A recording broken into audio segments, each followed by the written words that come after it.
297 385 francs CFA.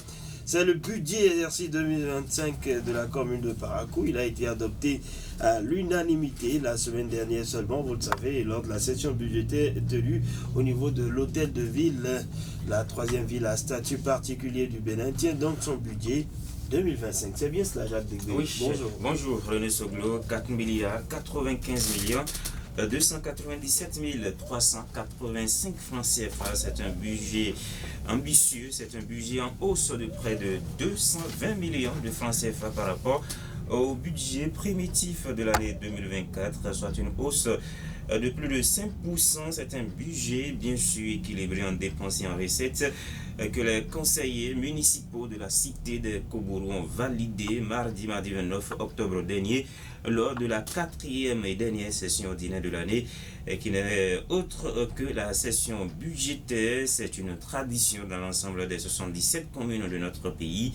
Parakou, la troisième ville à statut particulier du Bénin, vient donc de la respecter. Le maire Inoussa Zimechabi en tant qu'autorité politique et le secrétaire exécutif Yacinthe Lébé, des patrons de l'administration communale, ont donc l'instrument économique, la boussole pour mener leurs différentes politiques de développement pour le bonheur des plus de 324 000 habitants que compte la mégapole du Septentrion, le tout dans un climat plutôt paisible au sein d'un conseil constitué d'élus bloc républicain, Union progressiste, le renouveau et de Foscori. Bénin émerge en preuve, s'il en fallait encore une, que s'il s'agit des questions de développement de la cité commune, ces conseillers municipaux savent taire leurs divergences au moins l'instant d'une session qui aura duré 3 jours. Et cela est aussi à mettre à l'actif du maire Inoussa Zimechabi qui a bouclé il y a quelques mois plus de 4 ans à la tête de l'hôtel de ville.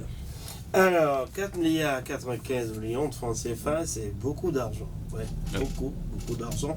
Mais à quoi va servir cette somme? Et surtout, quelles sont les grandes réalisations prévues par le conseil municipal? Alors là, vous m'amenez à ouvrir la page des dépenses en investissement pour l'année 2025, puisque c'est surtout à ce niveau que se retrouvent les grandes prévisions sur lesquelles les populations attendent de la mairie. D'abord, la question de la voirie, c'est l'une des principales préoccupations des Parakois. Il suffit d'écouter les grognes chaque matin sur les différentes chaînes de radio ici pour comprendre de quoi il s'agit donc. Et la bonne nouvelle est que le conseil municipal semble avoir entendu le cric des administrés, puisque 92 425 927 francs CFA sont prévus pour le reprofilage des voies. Et sur fonds propres, 92 425 927 francs CFA. C'est beaucoup. C'est pas mal. Il y avait près de combien de millions? 400 millions l'année dernière, qui n'ont pas été utilisés en grande partie.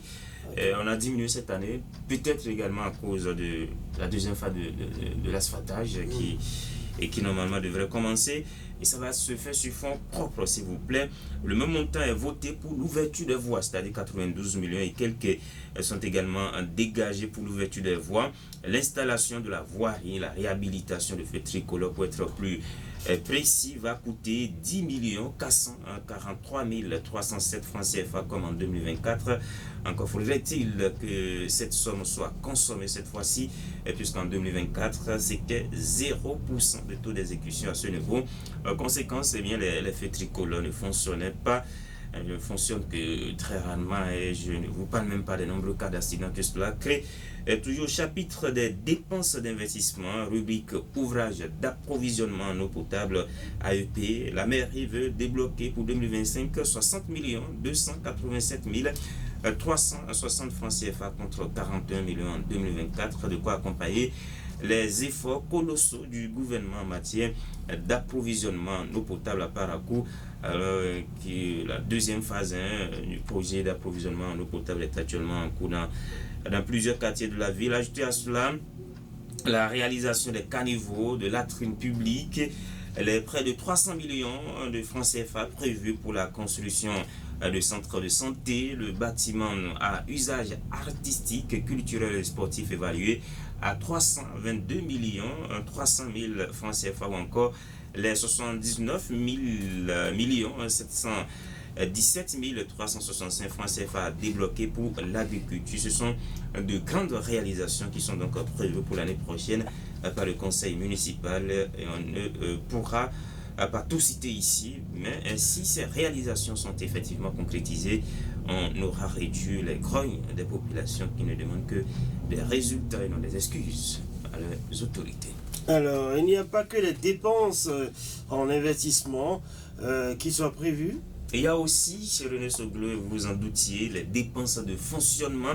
Et à ce niveau, il faut dire qu'il y a beaucoup de choses à se dire encore entre les dotations en carburant, les fournitures de bureaux, les consommables informatiques et électriques, les frais de communication et autres primes et indemnités. Bref, c'est plus de 3 milliards de francs CFA qui sont réservés pour les dépenses de fonctionnement dans ce budget 2025.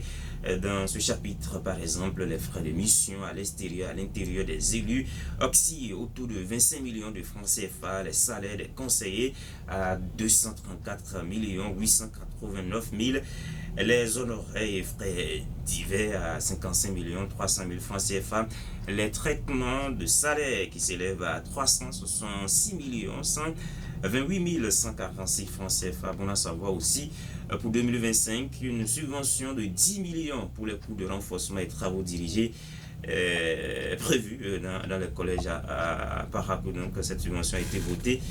C'est le même montant qu'en 2024, sauf qu'en 2024, aucun copec n'a été utilisé dans ces 10 millions. Espérons donc que cette fois, la donne change, surtout pour le bonheur des candidats au BEPC, au baccalauréat. 5 millions de francs CFA sont aussi prévus pour l'appui à la cantine scolaire dans la commune, tout comme en 2024, où rien n'avait été utilisé de ce montant. Voilà. Et tout ce qui est argent, il faut le trouver. Il faut le trouver. Et ça, c'est très important. C'est là même le gros défi. Où trouver cet argent? Parce que ces millions et milliards de francs CFA dont nous parlons depuis ne sont pas quelque part, et comme je le dis souvent, c'est pas dans un coffre-fort où on va aller piocher à chaque fois qu'on a besoin d'en utiliser. Ce ne sont que des prévisions, un budget, ce sont des recettes et des dépenses. Il faut donc aller trouver ces fonds avant de pouvoir les dépenser. Cela passe par des impôts et taxes, des produits et des services du domaine et des ventes, des dotations, subventions et participations. C'est dans ce chapitre, par exemple, que se retrouvent les subventions de substitution versées par l'État, les fonds FADEC, les fonds d'appui au développement des communes. Et quand on parle d'impôts et taxes, les citoyens sont appelés à contribuer. Il faut payer ces impôts et taxes, si tant est que vous souhaitez que ces nombreuses réalisations suscitées soient choses faites dans la commune. Il faut peut-être également compter sur l'appui, la collaboration avec les villes extérieures par rapport à cette collaboration avec Orléans en France. Voilà, merci à vous Jacques Debré. C'était la rubrique Le Monde de l'écho. En retour en studio.